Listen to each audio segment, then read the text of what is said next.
It looks like beer, but it's not. Oh my gosh, I drink those at work. They give me such a hard time for it. So funny. They're like, you brought beer to work? I said, no, but you guys are about something. I just might now. All right. Okay, it should be on, hopefully. Is it good? Does it sound good? Can you hear us? Oh, perfect. Awesome. Okay, let me mess something. Test. All right. Let's see, because we should be on Instagram as well. Oh, look at that. It looks good. Oh, there's Ezra. Oh, we can see the chat, right? Yeah, we can see everything. Chat. Yeah. Oh, awesome. There. All right. Cool. Well, we finally made it happen. Let's go. Hello.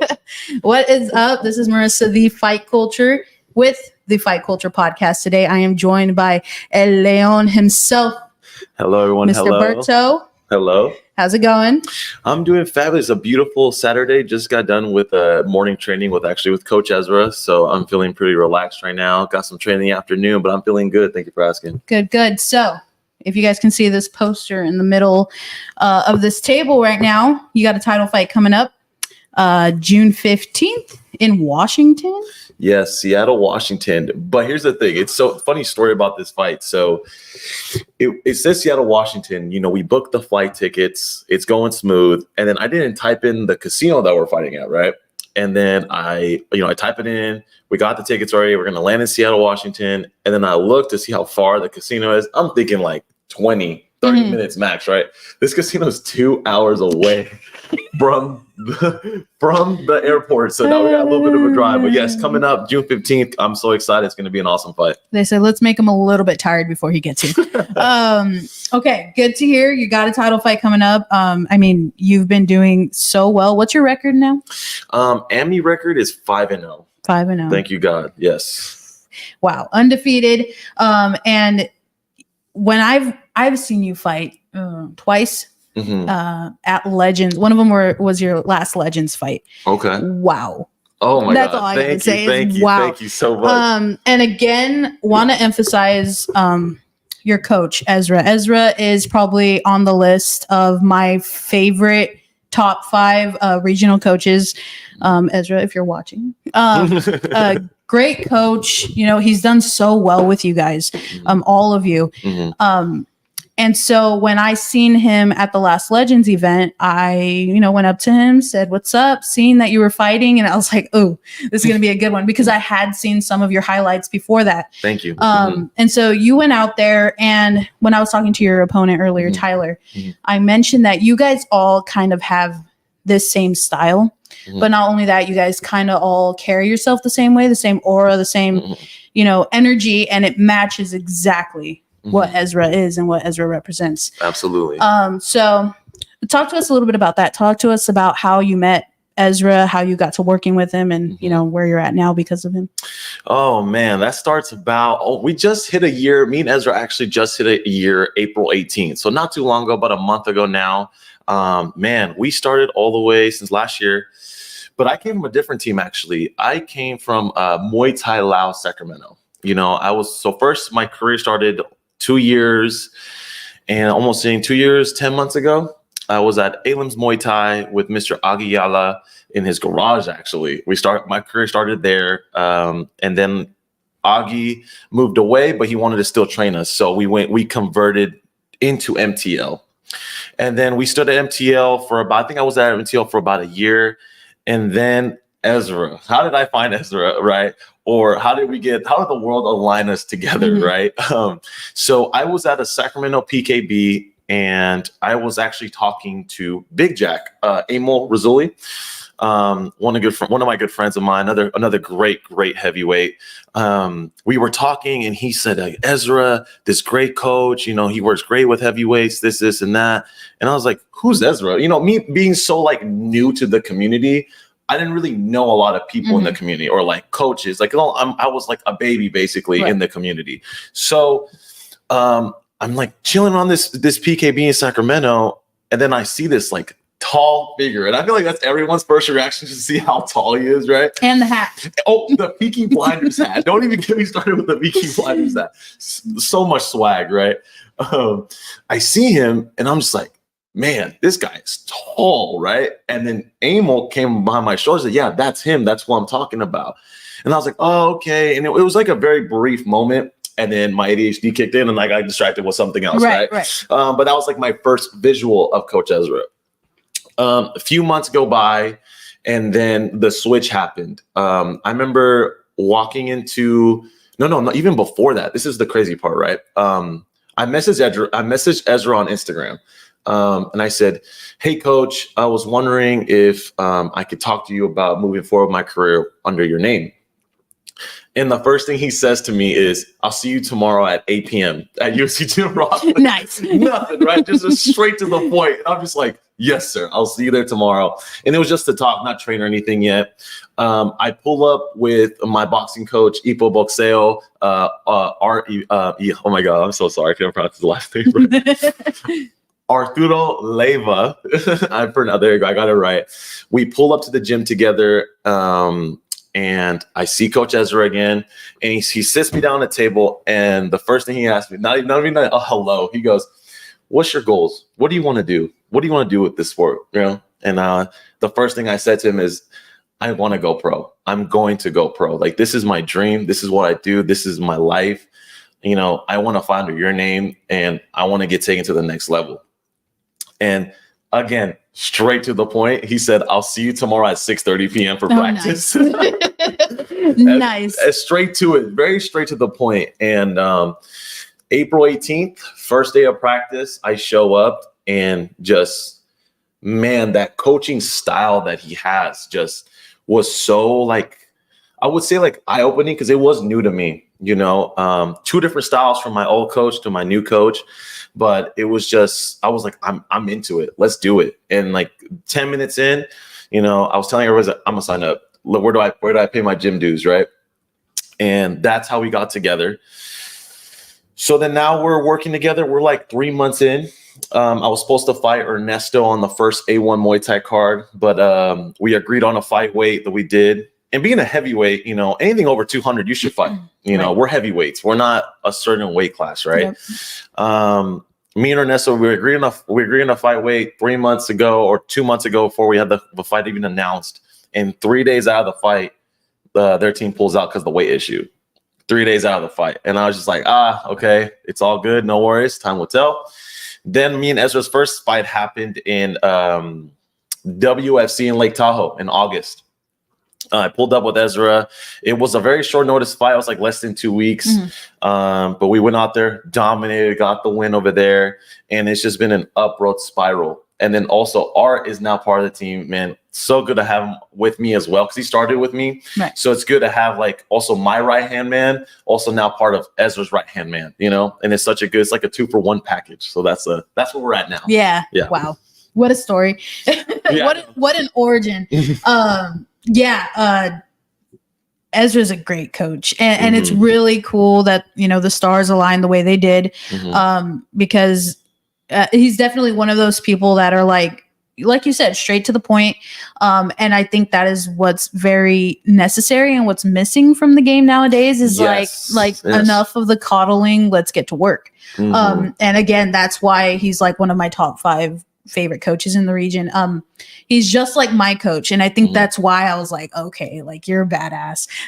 So who's your coach? My coach is Coach Carlos Becerra out of Team Machina Combat in Turlock. Okay. And he's my mentor. He's everything. Now that I can't train, he's now my I call him my brain coach. He's literally my brain coach. I go and I sit in on every single training. Right. And he takes his time to explain everything he's teaching them and teaches me the same thing, just in a different aspect of why he's teaching it. Absolutely. And I think, you know, they're like, their personalities are very similar. And I think that it's rare. It's so rare and it's so refreshing. And so to hear that story and hear that you guys just align that way, it's good to hear that you are in good hands. Absolutely. Not that you weren't before, but now it's just going to uplift you and get you to that level even sooner. And so, 5 fights in now, and you're getting a title fight. Yes. So what do we know about this opponent other than he needs more love? He needs more love. So this is Edwin De La Cruz. I was supposed to fight on Legends against Devin Bell. We couldn't agree on a fight weight. So that fight got called off. But then Legendary Promotion, big shout out to Legendary Promotion, man. They are taking care of us for this fight. Very nice people. Crew, I think it was Crew Brook. Very nice guy. He's been taking care of us to come out there. Comped us with the room, even some crab food after on Sunday. So that's really cool.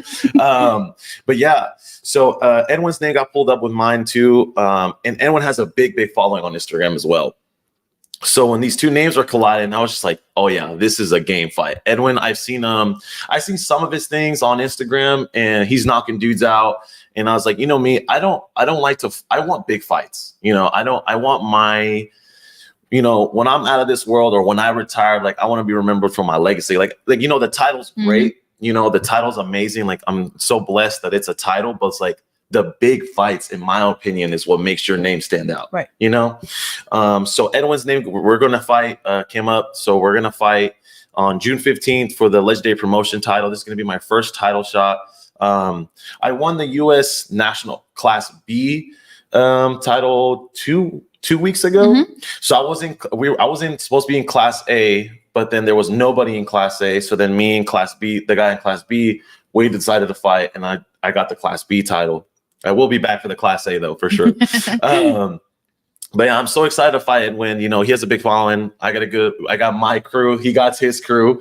But we're both putting in all the hard work we can to put on a performance on June 15th. So I'm excited. Yeah. Let's touch on that experience there in Arizona. You guys had 2 weeks ago. Took a crew of people. You guys all did well. I was lucky enough to do an article on it and got to catch your guys' fights live. Shout out to you because I watched a few on your page. Thank you. But I got to watch your fight. And one thing I noticed, so I commentate fights, but more than anything, I'm such a purist. Like I just love watching fights. They're awesome. I just love watching fight. I love picking it apart in my own brain.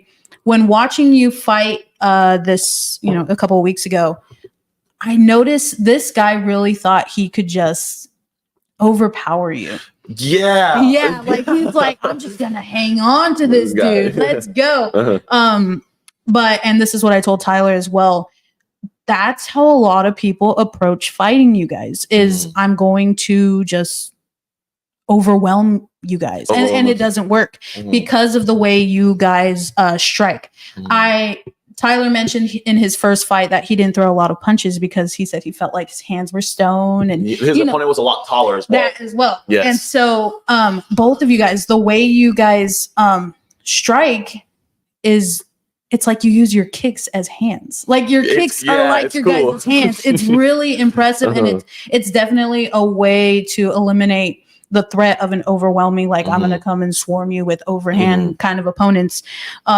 So walk us through that fight. How did it go down? I had you all 3 rounds. Oh my God, thank you. So walk us through, you're walking into the ring. How did you approach this fight? Okay, so what made this fight a little bit more interesting is, when you have an opponent, especially nowadays, everything's on social media. Like your opponent, like Facebook, Instagram, YouTube, fight gyms have Instagrams, right? I don't know, I can't pronounce his last name, but my opponent was named Robert D something, right? Encho and Tyler and Julian found information on their fighters they're fighting, but the whole weekend I have no idea who this guy is. I have no idea how he looks like. I have nothing. It's like he was like incognito. Like I didn't even see him at weigh-ins. I was looking at all the big dudes and I'm like, where is this guy? All I knew that he was 6'4", 215 pounds, and he was 6-0. So I was like, oh, this guy's game. And especially with his record, I was thinking, oh, he's out there. Right. But anyway, so I was just like, you know what? I had to remind myself that I have amazing coaching from Coach Ezra and Coach Art. I have an amazing team. I have amazing support from all my friends and my family and my sponsors. Like that's the thing about myself. I get kind of hard on myself, but I feel like we need that as fighters. You need to be hard on yourself. Right. And I was just like, okay, you know what? Believe in your training. You work so hard for this moment. Let's go out there and perform. And something that you said about like the Ezra style, right? Like kind of how we use our kicks as hands. It's kind of scary sometimes because with that style of the Muay Femur style, it's kind of dying in a way, especially here in the States with the judging, because the judges now, they love the aggressor coming and pressure and throwing a bunch of flirty nonstop punches. They love that. But then there's guys like us, right? Or the Ezra style where we're on the back foot. You know, you can come towards us, but you're going to pay for it. You know, you're going to get swept. You're going to get tripped. You're going to get elbowed in the clinch. Like, that's what I love about Ezra style so much, that it's taught me how to fight off the back foot. Because I'm not even going to lie, I used to like come forward and just flurry of punches, throw without really much intention, just throw because I was nervous. Right. Now everything is calculated, you know, and if I get caught, if I get hit, you know, I understand why, because it was my mistake. Oh, yeah. I definitely I got to catch you guys a lot at Point Muay Thais. I got to see you guys a lot there, and I hear what you're saying about the judging. The judging is definitely anti that style. Edwin, hello, how are you, my friend? Welcome. Yeah, so I lost my train of thought. No, you're all good. Sorry. Yeah, I hear what you're saying about the judges and the way they score your guys' style, and what they want in the aggressor. You're right; they do favor that, and I kind of want to also credit that to kind of lazy judging at the same time. Like I think they just see the aggressor and they go, "Oh yeah, that dude won," you know, because he was aggressive. Me personally, my teammate Encho, he fought for the Class A title. He was supposed to be in Class B. He's like, "Nah, I want to go to Class A," right? And he fought. I don't remember his last opponent's name. He fought the last fight, and it was a close fight, 1-2, but third round, Encho took that last round. Me personally, I think he won the fight. Our whole team knows he won the fight. He was dropping the kid. He dropped him on a sweep, elbow straight up, but he was coming forward a lot. And you know, like our style, we're kind of like back, just whatever the game plan Ezra has for us, right? And he lost that fight, and I kind of blame that on the judging that I was talking about. It's like, they see someone coming forward and throwing these flurry of punches, and they think, oh yeah, that's definitely winning the fight. Yeah. Like, no, how about you notice the blocking that we do and the kick to the arms? Well, where's that? Where's the Muay love in the kick in the arms? Yeah. In the body, in the legs, the checking, like that's all scoring. You know, yes, you're coming forward on me, but if I'm kicking your forearms and you're blocking it, that's scoring, in my opinion, right? But you know, that's my little touch on the judging part. Yeah, but 100%, I hear you, and you could say that your guys' style is definitely good for those Point Muay Thais. I feel like the judges in the Point Muay Thais are really good at scoring. Kicks, scoring, you know, knees in the clinch. They're so good at scoring that. Like, geez, because it definitely, it stops the pressure fighter from winning. I've seen it a lot happen.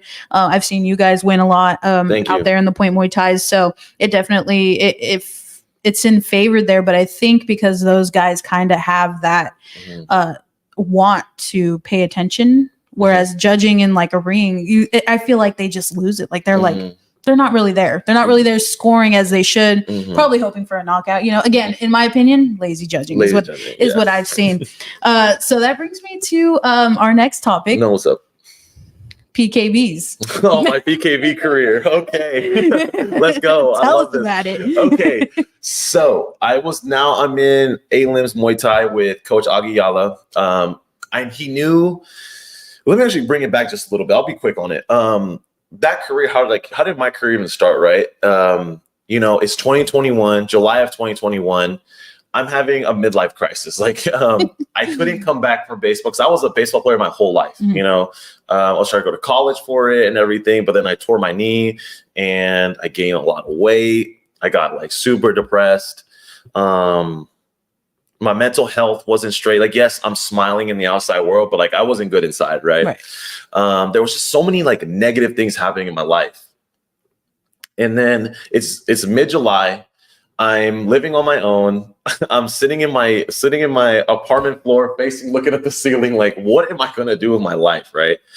And I remember like looking to the right, and I seen a poster of Conor McGregor. Conor McGregor is my favorite fighter in the MMA, MMA side. And I've always loved the interest of fighting. Like I was like, oh, like I think it's cool. I was always one of those. Can I cuss on here or no? Yeah, absolutely. Okay. What the? I'm not gonna lie. I was one of those big dudes in the gym, the douchebags that were hitting the bag a little hard, thinking I was cool as shit. But my form was terrible, right? And then I'll get gassed in like 10 seconds. But anyways, I remember looking at the corner of my eye and I see this poster and I was like, you know what? I feel like this is the key. Like it was just something that clicked. Right. And then before that, like it was all baseball. Never like, oh, I want to be a pro fighter or I want to fight for the rest of my life. Like, nah, like it was always baseball. And then I sat there, I was like, you know what? I'm gonna commit to this with my life. Like I'm just gonna go all in. I know I'm older. I was 21, 22. And I was like, all right, let's go right into it. So I texted Agi Iyala. I was like, hey man, if I give my life to you, I literally have the text message this day. I said, if I give my life to you, will you take me pro? And he goes, yes, I'll see you in the gym. I think he said the next week, August 4th, right? Right. I get in the gym and I'm like dying because it's like my first real workout. It was just me and him, funny or not, it was just me and him. I'm hitting the back and he's like, dude, you're doing all this wrong. And I'm just sitting there, I'm like, this is all new to me. So I'm like, oh man, I didn't even know I was doing all this stuff wrong. We get into it, we're training hard. He puts me my first PKB in December. I think it was in Madura. Mm-hmm. The PKB's in Madura. Yeah. First PKB ever. I was so nervous. I was like, oh my God. And I'm fighting some like Muay Thai coach. And I was just like, oh dude, this guy. But then again, I have that Mexican hard spirit. So right. I was just like, you know what? I'm going to fight, bro. Let's just go into it and put on a performance for the people. Right. Like, let's go. Coach Agi and Coach Sean. Sean was also assisting Agi. We go into there and we won all two. If you win 2 out of 3 rounds, you're done. Right. Right. And thank God I did. Because that second round, I was like, barely gasping for air. Right. And then I was like, oh yeah, we're on a roll. Let's keep going. Right. And then a month or 2 months later, I fight in Gilroy, won that fight. Then I went to, as funny as it sounds, UFC Jim Rockland, won that fight. Then I fought in Sacramento, won that fight. And it just kept going and going. And then my PKB little championship belt, my little strap. I had a fight, I think it was 3 or 2 times that day for that little title. But I know lots of people, the PKB belt really doesn't mean anything, or it's just a little like piece of hardware, right? But it meant a lot to me because for me, it meant a lot because this is something of like my journey is starting, like this is okay. We're done with the PKBs now. I got my little championship belt. What's next? And then the AMI career. So it was very hard to find a fight at AMI because there wasn't a lot of heavyweights. This is like a little bit after COVID. Mm-hmm. The only one I knew was Big Jack, Emil Razzulli, but he already had like 4 or 5 fights. Right. There's no way I could have fought him. Right. So I was like, oh man, what are we going to do? So this is a crazy story about WFC. I remember I was sitting in a jacuzzi with my best friend. I don't even call him my best friend, my brother, Andrew Wilcox. Shout out to Andrew. We were sitting in a jacuzzi, just resting, recovering or whatever. And I get a call from Coach August said, hey, this is a 3-day notice fight in Lake Tahoe. Are you game? And it's against an MMA guy though. And it's going to be kickboxing. He does kickboxing as well. And I didn't even know who the opponent was. I was just like, yes, yeah. let's go fight. And I was like, yeah, let's go do it. Me and Coach Art head over there to Lake Tahoe. We do like a little bit of a weight cut. It was smooth. And we fight JD Kane. JD, if you're watching this, donkey. He calls himself a donkey. Yeah, he's probably watching. Yeah, he's probably watching. JD Kane is a donkey. That guy hits like a truck. I was winning rounds 1, 2, and 3. In the last 30 seconds, he throws like 3 or 4 hooks straight. I blocked the first one, blocked the second one, but then I barely missed the third one. It like clips me. To this day, that's the hardest I've ever been hit was JD Kane. And Yeah, shout out to him. He definitely taught me that day to keep my guard up.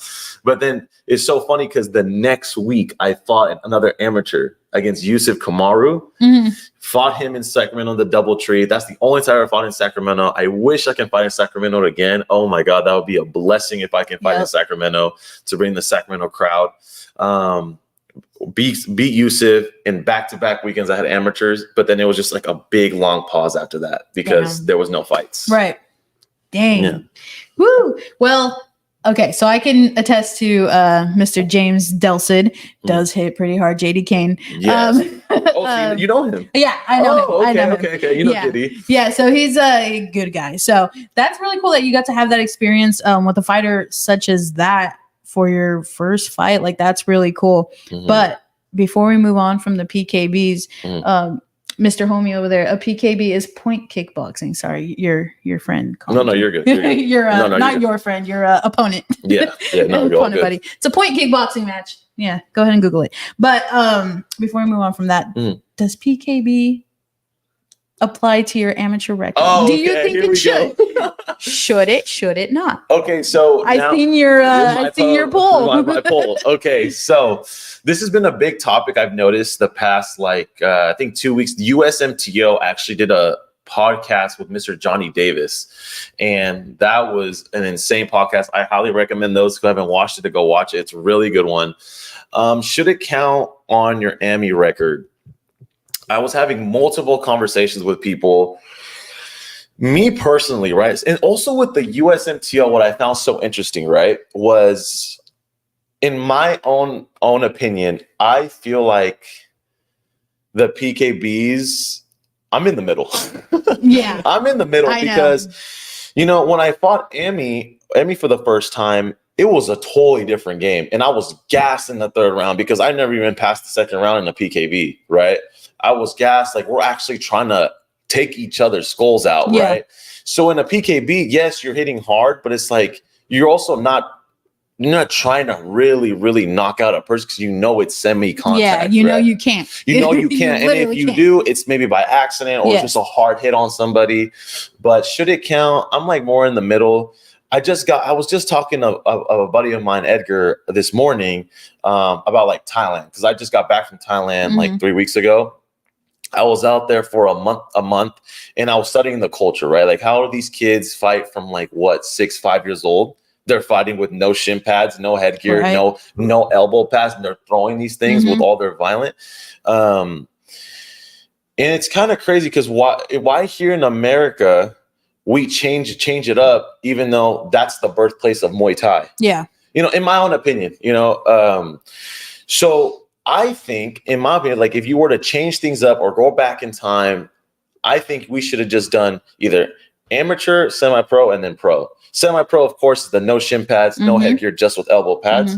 And then pro, of course, no elbow pads, then it goes. Yeah. I think it should just be amateur with the cloth shin guards, headgear, maybe first 5 or 3 fights with the cloth shin guards, headgear, elbow pads. And then after that, straight semi-pro with the no headgear, no cloth pads, and just elbow pads. Yeah. I see what you're saying in that. I'm more towards the no. I think the big reason for me is in the point Muay Thai's point PKBs. If you are going a little bit too hard, they will literally stop, back you guys up, and say, "Hey, reset, no more." Stop, or I'm gonna stop it. and it's so, I can see how discouraging it is. But that's why I think that's my big reason as to why I'm like, no, that's not an amateur fight. Like, you're pausing these guys beating each other's ass and be like, no, calm down, guys, just sparring. So at that point, just call it. Call it sparring. And then that's the thing. I always called PKBs a glorified sparring match. Yeah, it is. Yeah. And it's so crazy because our young athlete, Julian Ho, he fought in Class B, even though, he has no amateurs. He should have been in Class C. Right. But since I think he had 6 PKBs, if I'm not wrong, he fought in the Class B against a really game opponent that has so many amateur fights. A kid from Tahiti, and Julian won. He won that fight through a stoppage with an elbow. He cut the dude open. So that's a stoppage. That's a win on his part, though. And look at that. Like, but he's stuck in there. But to be completely honest, he also has like the best training in America with Coach Ezra. Right. You know, so that helps out a lot too. Right. So I'm kind of like in the middle of it. I'm kind of like 50-50, but that's just in my own opinion. Yeah, it's hard. And, not to hate too much on the Point Muay Thais. I still love you guys, Ryan and Daniel. Yes, Ryan and Daniel. Swear, yes, I love you guys. But I'm just so not for the PMTs. That's just me, though. Yeah. You don't have to say anything. No, I understand. But yeah, I'm so not for it. Just the only reason why is because, you go to them. And you've seen them. Yeah, of course. And talking about the culture you've seen over there in Thailand with the kids, out there, no shin guards, no nothing. They're out here fighting. Mm-hmm. When you go to a PMT, especially the one in Santa Cruz drove me insane, is you see these little 5-6-year-olds and 7-year-olds running around with a little hot dog in their medal, It's like it's like a what is that? Pop Warner football. It reminds me of that. And I feel like it's going to be detrimental to the next generation of Muay Thai fighters here in America. I feel like it's just going to, like you see schools come out with 12 kids and then they're all running around with a hot dog in their mouth after their fight or before even. Mm-hmm. And I feel like it's just going to bring bad habits. It's going to bring bad habits to the sport, or these kids are just going to be doing it for, casual Pop Warner fun. I don't know. Mm-hmm. I just feel like it gives it a little bit of a bad look. And that's also a little bit why I'm towards no, absolutely not. Do not put this on your amateur record. Mm-hmm. But I see what you're saying with Julian. He had 6 PKBs, so they put him in class B. They put him in class B, yeah. But then I see that argument too. I'm like, damn. So it is a hard topic, and poor Mr. Johnny was fighting for his life in that podcast. Yeah, man, that was insane. It was like five people against basically him. It really was. And again, I see his points as well. I really do. But I think I'm just so set on the no, just because I always leave those events with a bad taste in my mouth. Right. But it's not Daniel's fault. It's not Ryan's fault. They're doing good. They are doing good, bringing more eyes to the sport here in America. At least in my opinion, it's helping. And you see a lot of kids going through the PMTs and then now fighting with legends, fighting with A1 Muay Thai. And Rising Stars and doing really well just because they had that experience. So again, I'm more towards no, but also I'm like, well, shit, it's helping. Right. It's of course. Helping. I am so surprised. It's so 50-50. I'm in the middle. I'm like, yes, then I'm like, no, but then I did a bunch of them. But then it's so funny because I had I think I was at my 6th PKB. I was supposed to have my first Emmy in Premier Fight Alliance, PFA.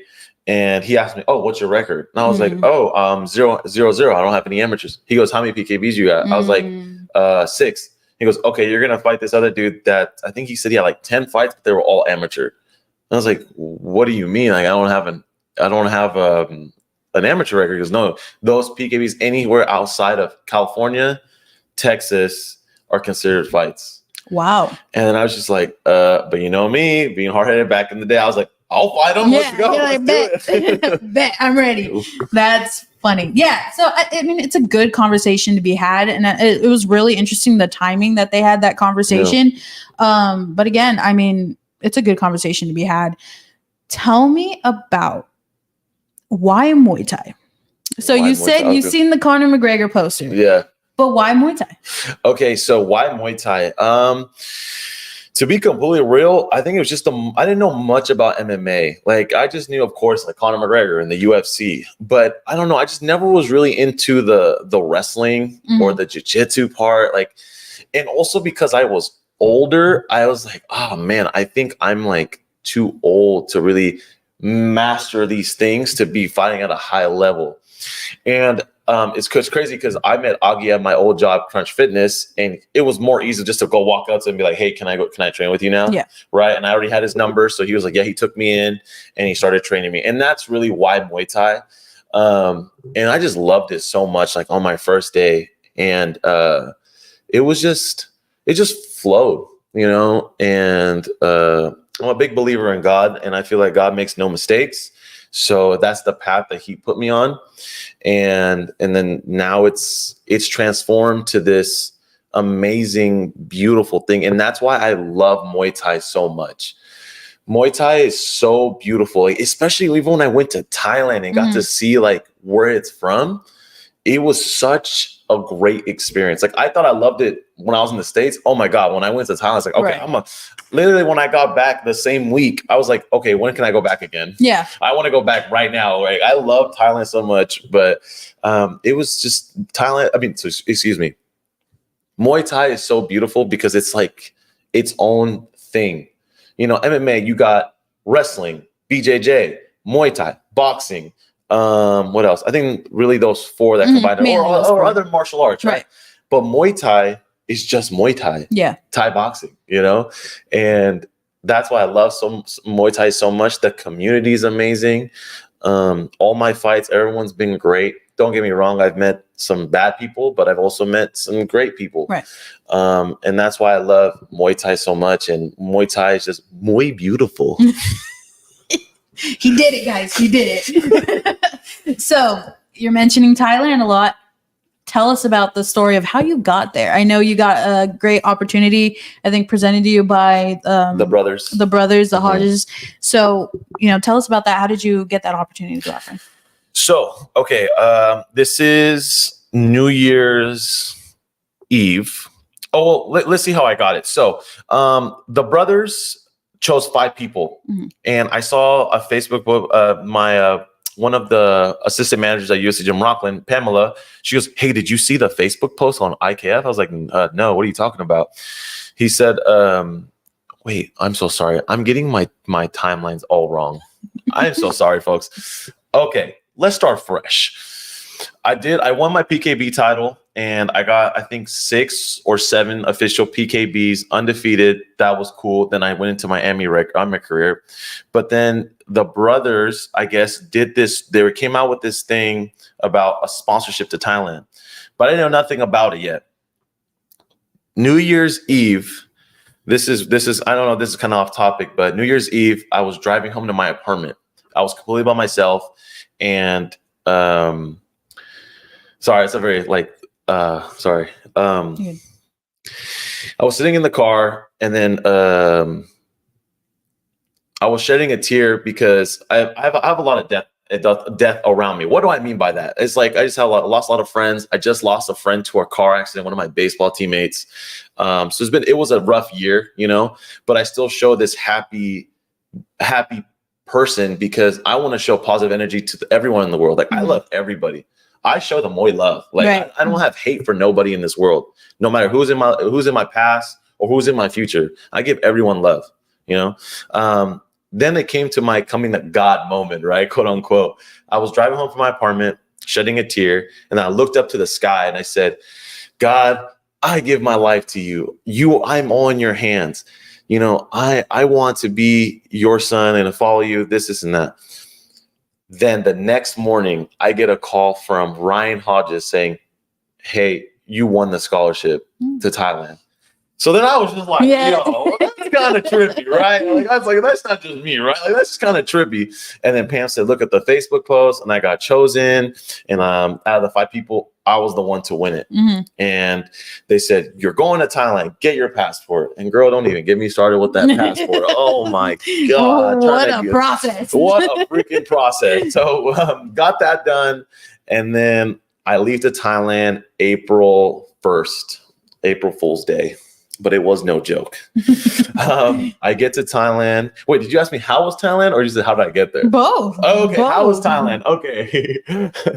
So Thailand was definitely such an eye-opening, like life-changing experience. Like the farthest place I went to has been Mexico, but I was 13, 12 years old. So I don't really remember much of it, right? And of course, it was with my parents, my family, everybody. So the first time going by myself, I remember I was just like, okay, like I'm really in this plane right now. I'm really doing this. And I'm like, already getting on the plane was Korean Airlines. I was the only one that spoke English. So I was like, oh yeah, this is going to be for a whole month. All right, let's go. All right, we're riding and going. So I get to Thailand and I get there at night, which is, I don't recommend getting there at night, especially because the culture shock, you're like sitting there, you can't see anything. It looks scary. It looks not so good, right? Quote unquote. But then the next morning, I open my door from my room that I'm at, and I see how beautiful Thailand is. And it's literally just the city. Like, it was a city road and maybe some palm trees, because I was next to a banana tree farm, I think. And first day of training happened. I meet Mr. I'm over there. I looked up on Muay Thai. Shout out to Looked Up on Muay Thai. You guys are amazing. They took care of me very, very well. Shout out to Crew War, Crew Tan, and Crew Tun.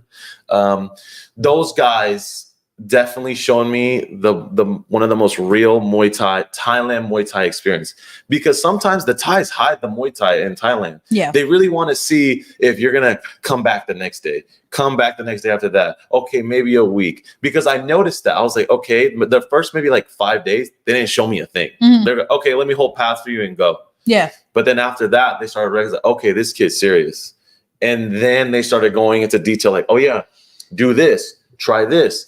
And the most compliments that I got when I was in Thailand was like, we love your style. And that makes me feel really good, because remember you were saying that earlier, you know, you're representing a name, and Ezra Regan's a big, big name, and I love representing him. Also, shout out to my boxing coach, Coach Art. That guy, man, I'm getting emotional, because that guy's been with me since the season. I'm so sorry. He means a lot to me. He's Coach Art has been there with me when no one believed in me. And it's really sucks, because people used to hate on him for giving me attention and showing the love to me and being there for me. And at first, Coach Art it's funny, because Coach Art in the beginning, he didn't want to train me. He was like, "Nah, this kid ain't serious." Almost like a Thai man. He was like, "This kid ain't serious." Yeah. And I remember one day, if I can briefly touch on it, I remember one day we were sparring, and I was like, he's like, "You want a box spar?" And I'm like, "Yeah, what's up?" You know, me being stubborn and young, right? I was like, "Yeah, what's up?" And then we're sparring. He beats the crap out of me, right? But you know what? I didn't back down. I was like, "No, I'm gonna prove to him that I could be right here with him." I put my, the tire drill when you step on the inside. That's basically what happened for like 4 minutes long. The timer was shut off, and we were just still going. And then we didn't even know each other that well, right? He just knew me from the gym. I remember he hit me with a cross. It rung my bell. I'm not gonna lie, rung my bell, put my head up, and I just stood there, and he just hugs me. And it was like an embrace of like, okay, you're in, right? And I hugged him back. Like, it was such an amazing feeling. And then from that day, it was just like, okay, I'm going to train you. Let's keep training together. Yes, I have my coach, Agi Ayala. Yes, I had MTL on my team, but that guy, man, he just hours and hours and hours training with me before I went to Ezra. And he's my best friend. He is my coach. He is my brother. He means the absolute world to me. And it makes me emotional, because then I love that guy so much. And now he's under Ezra too. How cool is that? Right. He loves his Cutman stuff. People don't just like the Cutman stuff. That man loves the Cutman work. Shout out to Cutman Boo, Ipo Boxing Academy. Man, that guy, he loves that. And it was such a blessing just from Thailand, just to experience everything. And the culture shock was, I went to Raja. I can never pronounce it right. Rajmadern. I'm not even gonna try. I'm not even gonna try. Right, Rajmadern. Went to Raja. Got to see the fights. I got to see the culture, and this is where the PKB thing came to mind. I have a video where I walk into a mall, and outside the mall hallway, there's pro Muay Thai fights happening with 18-year-olds. Yeah. I'm like, dude, what the heck? Like, these guys are fighting with no shin pads, no headgear, no nothing, and this is pro. And I'm just like, what the heck? That's funny. And I'm still doing amateurs. Like, dude, I need to come to Thailand and fight. What's up? But yeah, Thailand was great. It was amazing. I got to experience so many beautiful things in Thailand, the culture, the people, the food. And shout out again to Lutaba Muay Thai. They gave me such a beautiful experience. Crew War, Crew Tan. Thank you guys so much for the experience. Shout out to the brothers. They gave me the sponsorship to go and take care of me with my living situation, food, playing stuff. So shout out to them. Shout out to everybody. Thank you. So you mentioned, you're a big believer in God. You're a man of God. Yes. How much credit do you want to give to him for everything that you have accomplished so far? I mean, you said also, you mentioned you were at a low point, you're surrounded by death. Yeah. Which, by the way, you would never get that impression looking at like your Instagram or looking at Oh your my stories God, or anything. thank you, I've thank you. always like seen your stuff and been like, man, this guy's so positive. But again, you put out into the world what you want to receive, and Exactly. you know, I see you doing that. But you know, how much do you want to credit God for getting you through everything, getting you to this point in your career or in life? Just be okay. So I don't ever like, remember when you said you put everything out what you receive, right? Me personally, I look at it a little bit different. I look at it as like, I give all this love because I just want to give love. Like when I go to the store, or when I go to get food, or when I go see another person, I have no idea who they are, and I look at them, and you can just tell people are having a crappy day, right? And I think the best feeling in the world, especially working in customer service my whole life, is looking in that person. I just say, hi, how are you? And then they just like lighten up. Right. They're like, I'm good. How are you? Like, and I'm like, I'm good too. Right. Like, it's definitely like one of the best feelings in the world when that happens. But with God, it's like, I used to didn't believe in anything. 2021 was also my lowest year because I had no guidance in my soul. Yes, I had guidance from like my parents, my friends, my family, all this stuff, but I had no guidance in my soul. And man, and when I finally came up to it, and I was like, and don't get me wrong, I'm not no perfect Christian either. Like, you know, I still do wrong things to this day, you know, but I give so much credit to him because he steered my life. And I shit you not, Marissa, like I've prayed on moments where it's like Thailand. The day before Thailand, I was like, you know, I pray to God, if this is not meant to me, don't let me go on this trip. For fights, I don't ever pray for a win. As a Christian athlete, you should never pray for a win. I just pray that I come out healthy. I pray that my opponent comes out healthy and good. I pray that whatever happens in this fight is for a reason. Win or lose, that's all I pray for. And I give all the glory to God because he's the one that gave me this opportunity. He puts the people in your life that are supposed to be in your life, and he takes out the ones that are not supposed to be in your life. Right. Like Coach Ezra, Coach Art, Coach Augie, MTL, my whole career, Helen Nguyen, Andrew Wilcox, all my friends, everyone knows who they are, man. Like you guys all know who you are. You guys are in my life. Everyone's in your life for a reason. They're supposed to be, and some of them are not because they're not, you know. But yeah, that's my 2 cents on that. But thank you to God. He gives me everything for a reason. Yeah, absolutely. So you have this fight coming up. What's next after this? Where do you see yourself in 5 years? I asked your friend Tyler that as well. Where do you see yourself in 5 years in life, in your career? Where do you see yourself? So this is a clip I want out. Here you go. So Marissa just asked me what I want to do the next 5 years, right? This is the plan. I'm under a contract right now with Ezra that he wants at least 4 solid years with just pure dedicated Muay Thai under his name. I want to go more than those 4 years. I want to go until the wheels fall off. I want to see how far I can go with Coach Ezra Regan and of course Art by my side. At 5 years, I want to be fighting in Raja. Let me rephrase myself. I'm going to be fighting in Raja. I remember when I pulled up to Raja, I have the video on my phone. I looked at that sign and I was like, I'm going to fight here one day. Mark my words, right? Yeah. And no matter if it's even a tiny fight, like I don't care. It doesn't have to be in a big promotion. Like I want to fight in Thailand, in Raja. But my next plan is I want to fight Edwin. Whatever the outcome happens with me and Edwin happens. But then October, I want to fight Devin Bell. Then after Devin, it just matters where my weight is at. If I'm going to go lower, if I'm going to higher. But I know the man right now in the heavyweight division is Jack Kerr.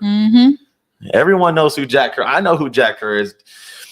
All love and respect for Jack Kerr. But since he's like the top guy, the top dog, I want Jack Kerr.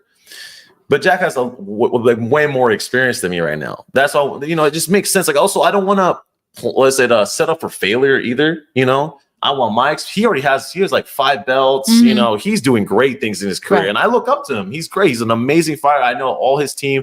I've even commented for his teammate, Aaron Luleni, at A1 Muay Thai 3.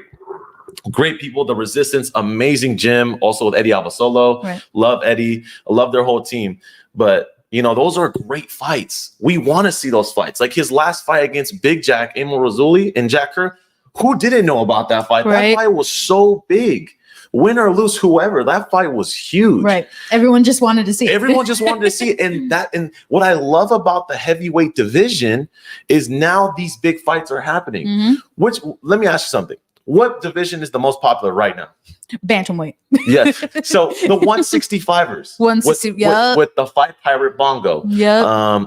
Kevin doesn't fight at 165. I think he did like maybe once or twice, but he's right under there. From Slatong Sai. I'm so sorry. Why can't I? He's literally my friend. I'm so sorry. Oh my gosh. Cy Hansen. Yes. I'm all hold on. I know his last name, but I didn't want to butcher the first name. All these great 165ers, yes. 65. Tyler Fowler from MT, another 165er. Well, he's not. He doesn't fight at 165 anymore. He turned pro after he fought Aaron Luleni. But you know, there's the 165 division is the most popular division. Let's make the heavyweight 185 division popping again. You know, and that's what I'm saying. These are fights that need to happen. You know, these are big fights. The top heavyweights right now, in my own opinion, are, and this is no order like who's the best to worst or anything, but Jack Kerr, Emil Razuli, Big Jack. You got Cameron from SoCal. I don't remember Cameron's name. He's an up and comer too. He's like 6 or 7-0. Yep. Big dude, awesome dude. Also another Christian brother, so that's really cool too. Cameron from SoCal. You got myself. You got Edwin all the way from Canada fighting next weekend. All these great, Devin Bell, all these great heavyweight names. Let's make some fights happen. These are big fights. Jack Kerr and Big Jack fought. Now it's me versus Devin. Yeah. And in my own opinion, I feel like it's going to be now between me and Devin who fights Jack Kerr. Yeah, it's like its own little tournament style. It's like little tournament stuff. Yeah. But also a big look up is to Big Jack, Emil. I've looked up to Emil since when I first even started, because Emil already had, like, remember I said that he already had like 5 amateurs when I started my career. So that's also another name I would love a big fight. But then again, it's kind of tough because I am trying to lose weight. My dream weight, Marissa, you know, if everything has happened good in God's plan, is 185. Wow. That's the next big goal, is to fight at 185, walk around like 200, 2 something, and fight at 185. That's the dream the goal. amount of fights you get there. That's what I'm saying, you know? And I'm not scared to fight anybody. I'll fight anybody, but then you also don't want to just, I'll fight anybody, and then you have a losing record because you're just setting yourself up for failure. We want solid fights, and I want to fight big fights too. But of course, let me get my experience. Let me get like up to your guys' level, and let's rock and roll. Let's do it. You know, right? Well, we're getting into that 45-minute mark, but before we close this up, I have a very big question for you. Explain to me Muay love, please. Oh my God. Muay love. Where's the Muay love? So shout out to my coach, Ezra Rodriguez. You guys need to follow him on Instagram. His Instagram is so interesting. His stories are Yeah, his stories are awesome. You don't know who he's talking about. Exactly. Exactly. If he's talking about anyone at that point, sometimes it's just out of the blue. So Muay, where's the Muay love came from him? And I was kind of just like spreading it too, because where's the love in Muay Thai? There's always this thing like, like you're our competitor's gym and you're this, you know, we're hating, like people, for example, right? People view my Instagram. People view your Instagram. People view Ezra's story. But where are the likes? Where are the reshares? It takes what, 2 or 3 seconds to reshare somebody? And where's the love? Yeah, they did all that effort to find me, but no love. But no love. Like it just baffles me. People rather post brain rot on their stories, but not help people that they know. Like you. With all this, like, why don't people just take 2 seconds of the day to repost? Yeah. Or even they see your story. How about you just press a like? Yeah. Or and it's not saying, like I'm begging for likes or I'm begging for attention, but like you see it, why not give some love? Where's the Muay love? Shout out to my coach. It's gotta be trademarked. That is so good. I know when you texted it to me, I'll go, Well, that's great. Yeah, Put it on coming a soon. shirt, dude. Coming soon. Shout out to Coach Ezra. He That's said so that. awesome. Well, I'm glad we had the time to chat today. Before we close this out, who would you like to give thanks to? You know, anybody that's helped you so far in life, in your career. You know, who are your people? Who are my people? Okay, so first and foremost, I want to give all glory and praise to my Lord and Savior, Jesus Christ. You know, he puts me in the position I am today, first of all. I want to give a huge shout out to my head coach, of course, Ezra Regan. I want to give a huge shout out to my boxing coach, Ipo Boxeo Arturo. I want to give a shout out to my best friend / my brother, Andrew Wilcox. I want to give a shout out to all my family, my friends. Miss Helen Nguyen, she knows who she is. She's right over there. She's over there looking. She's helped me out through so much, man, with the camp, with my posters. I'm not gonna lie, hire her if you want some posters done. But yeah, she knows all the credits out over there with her. Also, like my family, you know, my dad, my mom, my sister, my blood brother, Oscar, Rebecca, my parents, my team at UFC Gym Rockland, all those guys, man, they helped me so much. Marty, Orion Kosi, all those guys, those helped me out with the sparring. And I just want to thank you so much too for even making the trip out here. Guys, she drove an hour and a half to do an interview. Like, how awesome is that? It's not too bad. No, she's great. If I could give a shout out to my sponsors real quick, Yes, that would be sick. absolutely. I want to give a huge shout out to my sponsors at Muay Thai Beast, Muay TV, the best podcast around. Follow them. Thai Battle Boxing, Thai Battle Boxing, The Divine Detail, Total Sculpting, The Boxing Collector, Enhanced Logistics, Golden Soul Therapeutics, Sam's Chest Press with Gorilla Chest Press Machine, Josh Nim's Credit Concierge, and then UFC Gym Rockland. So I just want to give a shout out to all those people that have helped me out so much throughout this journey. And again, thank you so much for even making the trip out here. And it means the world to me. Make sure you guys check out Rising Stars next week at June 14. My teammate Encho Timateo is fighting for the 118 belt. Brian Nguyen is going to fight Mr. Edmond again at 142. And then the next day, June 15th, itzz.elleon versus Mr. Edwin Pindy Powerhouse. We're going to put on a show. It's going to be a live stream, of course. It's in Seattle, Washington, so I don't think any of you can make it. But it's all good. Thank you so much, Marissa, for your time. Too. Yeah, it means the world. Of course. Guys, you got to check out that fight, buy that live stream, support the future. itzz.elleon right here. Thank you for taking the time to speak with me today. And man, you got hella sponsors. You know, shout out to God, man. Good It wasn't easy. I'll tell you that. It took a lot to get all this, to be honest. I bet. All right, guys. Well, thank you for tuning in to the Fight Culture Podcast today as I spoke with Berto, and we had a good conversation, I think. Amazing. Yeah. Thank you, Marissa. All right, check out his fight on June 15th. Check out his teammates, Rising Stars Muay Thai 6, June 14th in Sacramento. And keep up with the page. Yes. Please follow me on Instagram at itzz.elleon. It will be, I think, on the description, right? Or in the description, yes. Or somewhere on there. We're always posting good content. I always post like weight loss videos, Muay Thai, kickboxing. If you want to learn, it's all love for you guys. It's completely free. It's what love? It's Muay love. Thank you, Marissa. Oh, my knees.